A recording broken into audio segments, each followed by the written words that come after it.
現在は、無料で何文字でも、メールを送信することができるが、昔は、メールを1通送るたびに、料金が発生し、送信できる文字数も、限られていた。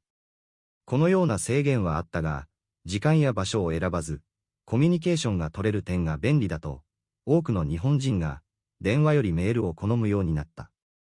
また、対面せずに、コミュニケーションが取れるという点も、恥ずかしがり屋の日本人に、好まれた理由の一つだろう。Saat ini, kita bisa mengirim email, tanpa batas jumlah huruf, secara gratis.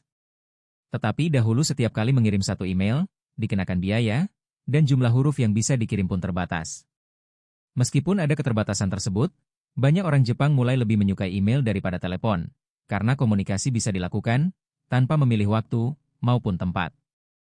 Selain itu, fakta bahwa komunikasi bisa dilakukan, tanpa harus bertatap muka, juga menjadi salah satu alasan, mengapa orang Jepang yang pemalu menyukainya.